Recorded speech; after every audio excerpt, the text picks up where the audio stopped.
बताओ, आज बलिया में बिजली आ रही कि नहीं आ रही है? आ रही है ना। 2017 के पहले आती थी। आने का समय नहीं था, लेकिन जाने का समय था। आती कम थी, जाती ज्यादा थी। क्यों? यही बोल रहा हूं ना। लेकिन भाइयों बहनों, हमने तो बिजली दी है, सबको बिजली, पर्याप्त बिजली। पहले बिजली की भी जाति और मजहब हुआ करता था, समझ गए ना।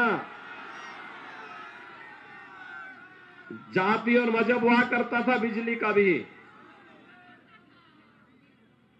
ईद और मुहर्रम रहेगा तो बिजली आएगी, और होली और दीपावली को बिजली गायब हो जाएगी। यही होता था ना। कोरोना में आपने देखा होगा, कोरोना में आपने देखा होगा भाइयों बहनों, कोरोना में फ्री में टेस्ट, फ्री में उपचार, फ्री में वैक्सीन। कितने लोगों ने वैक्सीन ली है? आपने तो कमाल कर दिया। कोरोना में वैक्सीन फ्री में, वैक्सीन का पैसा तो नहीं लगा कहीं, ये सब फ्री में मिला है ना। भाइयों बहनों, अगर सपा बसपा की सरकार होती तो ये सब वैक्सीन बाजार में बिक जाती, किसी गरीब को, किसी भी सामान्य व्यक्ति को वैक्सीन नहीं मिलती। यहां तो वैक्सीन की समस्या नहीं हुई ना। और दूसरा मुझे बताओ, गरीबों को राशन, डबल इंजन की सरकार है तो महीने में 2 बार राशन भी मिला होगा, मिल रहा होगा ना। और राशन के साथ दाल, रिफाइंड तेल, नमक, ये भी होगा ना, है कि नहीं है? भाइयों बहनों, पहले ये पैसा कहां जाता था? देखिए, प्रदेश तो वही है ना, प्रदेश वही, तंत्र वही। क्यों? सरकार बनने से और भी तमाम सुविधाएं मिल रही हैं। सभी सुविधाएं आज मिलनी प्रारंभ हो गई हैं। फ्री में राशन, बिजली पर्याप्त, सबको बिजली, कटान रोकने की कार्रवाई, बाढ़ रोकने की कार्रवाई, बाढ़ में पीड़ित लोगों को राशन की सामग्री दी जाती है, गरीबों को घर दिया जाता है। अकेले बलिया जिले में भाइयों बहनों 58,000 गरीबों को एक एक मकान दिया गया है। एक एक मकान 58,000 गरीब परिवारों को। आप अनुमान कर सकते हैं, प्रदेश में समाजवादी पार्टी की सरकार में 18,000 गरीबों को मकान नहीं मिल पाए थे, और हमने 43,50,000 गरीबों को मकान दिया है। 2 करोड़ 61 लाख गरीबों के घर में शौचालय दिया है। और यही नहीं भाइयों बहनों, 1 करोड़ 43 लाख गरीबों को फ्री में बिजली का कनेक्शन भी दिया है। 1 करोड़ 67 लाख गरीबों को फ्री में रसोई गैस का कनेक्शन भी दिया है। ये जो पैसा आज आया है, ये 2017 के बाद पहले कहां जाता था ये पैसा? गाजीपुर का माफिया या इत्र वाला मित्र इनका खा जाता था सारा पैसा। कहां जाता था? समझ गए ना। और भाइयों बहनों, इसीलिए हम लोगों ने तय किया है, बलिया को लिंक एक्सप्रेसवे से जोड़ेंगे। कार्रवाई चल रही है। लिंक एक्सप्रेसवे को जोड़ने के लिए आवश्यकता पड़ती है बुलडोजर की। पड़ती है कि नहीं पड़ती है? और भाइयों बहनों, जो माफिया गरीबों का हड़प लिए हैं, विकास का पैसा हड़प लिए हैं, तो उनके सामने आरती की थाली लेकर तो खड़े होंगे नहीं। तो उनके लिए तो कुछ करना पड़ेगा ना। इसी के लिए हमने बुलडोजर का भी इस्तेमाल करना शुरू किया है। मुझे बताओ बलिया वासियों, मुझे बताओ ये बुलडोजर चलने में कैसा लगता है आपको? हर जिले में बुलडोजर खड़ा करवाने जा रहे हैं अभी से, और इसलिए खड़ा करवा रहे हैं। मैंने प्रदेश भर के सभी बुलडोजर की गिनती करवा के रख दी है और सबसे कह दिया है भाई देखो इनकी डेंटिंग पेंटिंग मरम्मत कर लो। सुना है कि समाजवादी पार्टी और बहुजन समाजवादी पार्टी के बहुत सारे लोगों ने विदेशों की टिकट 10 तारीख के बाद बुक करा दी है अपने देशों। लेकिन माफिया के ऊपर बुलडोजर की कार्रवाई रुकेगी नहीं, ये पहले से ज्यादा तेज गति से चलेगी, क्योंकि अवैध कमाई का पैसा वहीं से आएगा और फिर ये रिंग रोड का और ये तटबंध का काम भी होगा। भृगु बाबा का भव्य मंदिर भी यद्यपि 50 लाख रुपया हम दे चुके हैं मुख्यमंत्री पर्यटन संवर्धन योजना में वहां के लिए। भाइयों बहनों, हमारी सरकार ने कुछ चीजें तय की हैं। पार्टी जब 2017 में आपके पास आई थी, तो 2017 में जब आई थी तब भी हमने लोक कल्याण संकल्प पत्र जारी किया था। और भाई बहनों, हमारी पार्टी ने इस बार फिर से लोक कल्याण संकल्प पत्र दिया है। हमने इस लोक कल्याण संकल्प पत्र में कुछ बातें कही हैं। हमने कहा है अभी तो राशन दे रहे हैं, 10 मार्च के बाद जब सरकार बनेगी, डबल इंजन की सरकार बनेगी, उज्ज्वला योजना के हर लाभार्थी को उज्ज्वला योजना प्रधानमंत्री जी ने इसी बलिया की धरती से प्रारंभ किया था। और भाइयों बहनों, हमने तय किया है कि 10 मार्च के बाद हर होली और हर दीपावली को उज्ज्वला योजना के हर लाभार्थी को फ्री में रसोई गैस का सिलेंडर भी देंगे। बलिया से लखनऊ अन्य जनपदों की तुलना में कुछ दूरी है ना, तो हमने तय किया है पुरुष तो कैसे भी लखनऊ पहुंच जाते हैं, कोई ट्रक में बैठ जाता है, कोई बस में बैठ के जाता है, कोई अपनी गाड़ी से चला जाता है, कोई कहीं ना कहीं से बैठ के चला जाए, कोई बुलडोजर से भी बैठ के चल सकता है। लेकिन माताओं बहनों को परेशानी होती होगी, और इसलिए सरकार ने तय किया है कि हर 60 वर्ष से ऊपर की माता बहन को परिवहन निगम की बस में फ्री में यात्रा की सुविधा देंगे। प्रदेश में कहीं भी जाना चाहेंगे फ्री में यात्रा। और भाइयों बहनों, यह भी तय किया है बेटी के जन्म लेने से लेकर के स्नातक तक की पढ़ाई हमने मुख्यमंत्री कन्या सुमंगला योजना जारी की थी। इस विभाग की मंत्री दया शंकर की पत्नी थी। पता नहीं दया शंकर ने बलिया में कैंप लगाया, लखनऊ में तो बड़ा कैंप लगाता था। मैंने इनसे कहा, मैंने कहा देखो अब तुम लखनऊ छोड़ो, तुम जाओ बलिया की किसी सीट में ढूंढो अपने को। अरे पहले अपनी जन्मभूमि का पहले वहां पर विकास करो। लखनऊ का विकास करने के लिए बहुत लोग हैं, सरकार तो पूरी लखनऊ में ही बैठती है, लखनऊ का विकास हो जाएगा। तो फिर इन्होंने, आनंद शुक्ला जी ने, दोनों ने बातचीत किया, कहा कि भाई इस बार अदला बदली हो जाए, और दोनों योद्धा मैदान में आ जमे हैं, दोनों मैदान में आ गए हैं।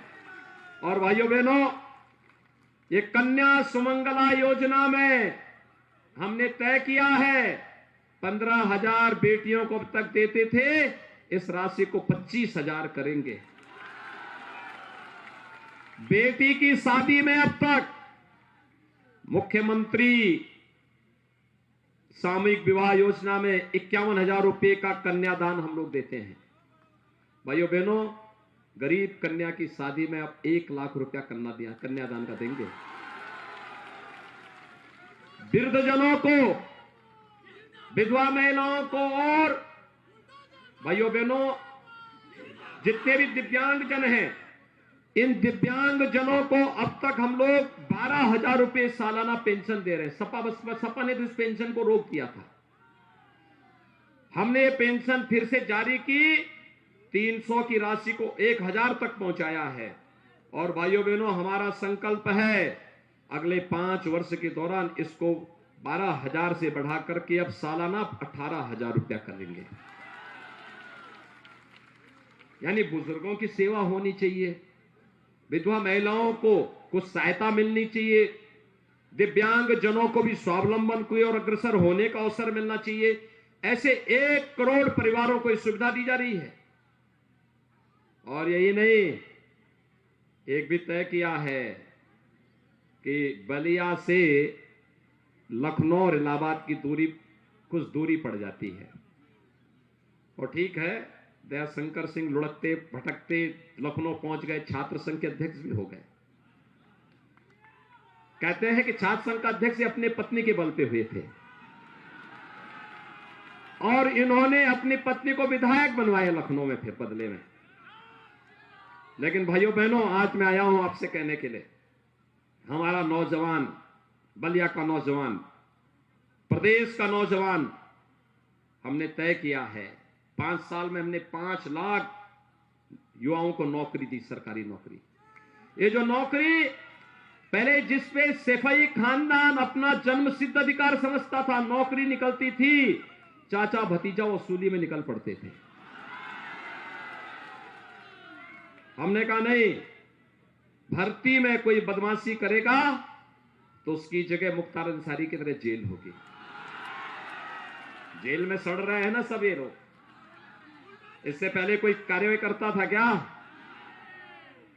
हमने भर्ती पारदर्शी की, नौजवानों को नौकरी दी। और हमने ये भी तय किया है भाइयों बहनों, अगले 5 साल के अंदर उत्तर प्रदेश के हर उस परिवार जिसमें कोई नौकरी, रोजगार या स्वतः रोजगार नहीं है, कम से कम एक सदस्य को नौकरी अथवा रोजगार अथवा स्वतः रोजगार के साथ जोड़ने का काम करेंगे।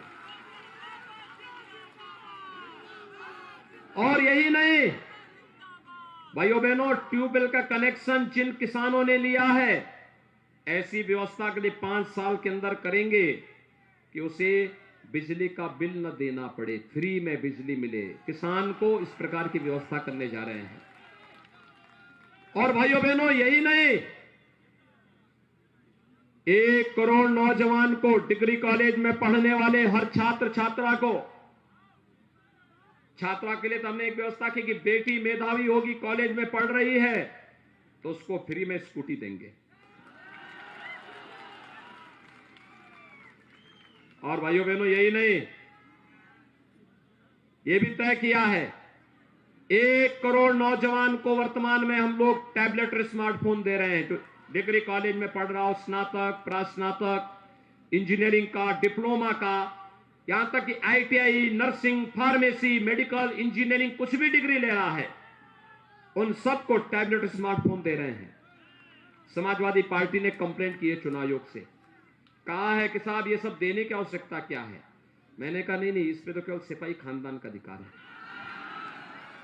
अब बड़ी अजीब सी बात, कहते हैं यूपी में नौजवानों के देने की आवश्यकता क्या। मैंने कहा भी तो क्या हमारा नौजवान भैंस चराएगा क्या? अरे स्मार्ट क्यों नहीं हो सकता? बलिया का नौजवान स्मार्ट क्यों नहीं हो सकता? इसलिए स्मार्टफोन उनके पास होगा, टैबलेट होगा, ऑनलाइन एजुकेशन के लिए। कोरोना आया, कोरोना का बाप अब कुछ नहीं कर पाएगा आपका। अब सरकार पूरी तरह चैतन्य है। आपने वैक्सीन ले ली है, आपने देखा होगा 3rd वेव कब आई कब गई, कोई पता नहीं लगा ना। और इसीलिए हमने कहा है कोरोना आ जाए या कुछ भी आ जाए, अब बच्चों की, नौजवानों की पढ़ाई और कंपटीशन की तैयारी में बाधा नहीं आनी चाहिए। टैबलेट देंगे, ऑनलाइन एजुकेशन के लिए भी घर में बैठे बैठे अपने टैबलेट से आप एग्जामिनेशन भी दे सकते हैं, कंपटीशन की तैयारी भी कर सकते हैं।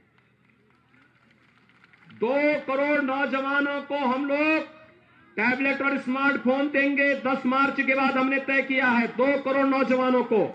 और भाइयों बहनों, यही नहीं, जो खर्चा आएगा जो खर्चा आएगा डिजिटल एक्सेस का, ये खर्चा भी सरकार वहन करेगी। ये मां बाप के ऊपर और अभिभावक के ऊपर नहीं आएगा। विपक्ष परेशान है, कह रहे साहब ये पैसा कहां से आ रहा है। तो मैंने कहा भी विकास की सोच होती है, पैसा आ जाता है, लेकिन तुम तो बताओ कि तुमने विकास क्यों नहीं किया। बड़ा सोच समझ करके समाजवादी पार्टी के एक नेता मुझे मिले, कहे साहब हमने विकास किया है। मैंने कहा क्या? कहा किया है हमने। मैंने कहा बोलो तो कौन विकास किया है। भाइयों बहनों, उन्होंने कहा कि बता दे। मैंने कहा बताओ, आप सुनना चाहेंगे? समाजवादी पार्टी के नेता क्या बोलते हैं? कहते साहब हमने विकास करा। मैंने कहा क्या विकास किया? कहा हमने प्रदेश के सभी कब्रिस्तान की बाउंड्री वाल करा दिया। वे कब्रिस्तान की बाउंड्री वाल कराते हैं और हम लोग भृगु बाबा का मंदिर का सुंदरीकरण करते हैं। अयोध्या में भगवान राम का भव्य मंदिर का निर्माण करते हैं। काशी में काशी में बाबा विश्वनाथ धाम का निर्माण करते हैं। भाइयों बहनों, विंध्यवासिनी धाम में जाएंगे, मां विंध्यवासिनी धाम भी फिर से सज रहा है, संवर रहा है। और यही नहीं, अगर आप ब्रज क्षेत्र में जाएंगे, वहां से आए हैं ठाकुर जयवीर सिंह जी, मथुरा, वृंदावन, बरसाना, गोकुल, बलदेव, गोवर्धन, ये सभी तीर्थों को सजाया जा रहा है। पहले सिपाही महोत्सव होता था, उसमें न राग था, न रंग था, न भाव था, न भाषा थी। आयोजकों को भी पता नहीं था कि क्या हो रहा है। और भाइयों बहनों, अब उत्तर प्रदेश में अयोध्या का दीपोत्सव होता है। अयोध्या की दीपावली देखी ना, हमारे प्रजापति जी यहां आए थे। प्रजापति समुदाय के लोगों को गांव का तालाब अप्रैल से जून तक फ्री में, मिट्टी फ्री, सोलर और इलेक्ट्रिक चाक फ्री, ट्रेनिंग फ्री, और प्लास्टिक पे बैन लगा करके हमने कहा मिट्टी के बर्तन दो। अब चीन से गौरी गणेश की मूर्ति नहीं आए, गणेश की मूर्ति नहीं आएगी, लक्ष्मी गणेश की मूर्ति हमारा गांव का कुमार ही बनाएगा, घर घर में सप्लाई करेगा। भाइयों बहनों, दीपोत्सव अयोध्या का, और होली आ रही है तो रंगोत्सव वृंदावन, बरसाना और मथुरा की, देव दीपावली काशी की, और भव्य कुंभ और दिव्य कुंभ प्रयागराज का। पहले अयोध्या का नाम इन्होंने फैजाबाद कर दिया था। हमने कहा भी फैजाबाद हमारी पहचान नहीं होगी, भी अयोध्या हमारी पौराणिक पहचान है। प्रयाग का नाम इलाहाबाद कर दिया था। हमने कहा भी इलाहाबाद से नहीं, इसका नाम प्रयागराज होना चाहिए, प्रयागराज। हमने प्रदेश को उसकी पहचान दी है। और भाइयों बहनों, उस पहचान के लिए हम सफल इसलिए हुए, प्रधानमंत्री मोदी जी का मार्गदर्शन और जनता जनार्दन का आशीर्वाद। एक दमदार सरकार थी, दमदार तरीके से प्रदेश के अंदर कार्य की है, बिना रोक टोक काम की है, गरीबों के कल्याण के लिए कार्य की है, विकास की बड़ी बड़ी परियोजनाओं को लेकर के काम की है। एक जनपद एक मेडिकल कॉलेज की तरफ सरकार बढ़ी है। मैं धन्यवाद दूंगा श्री नागेंद्र पांडे जी को और वशिष्ठ राय जी को, जो आज इस मंच पर यहां पर उपस्थित हुए हैं। भाइयों बहनों, मैं आपका आह्वान करूंगा, आप हमारे इन दोनों योद्धाओं को जिताइए। बलिया के सम्मान की बात तो मुझे लगता है किसी को बोलने की आवश्यकता नहीं, जब मैं हूं तो फिर चिंता करने की कोई आवश्यकता नहीं।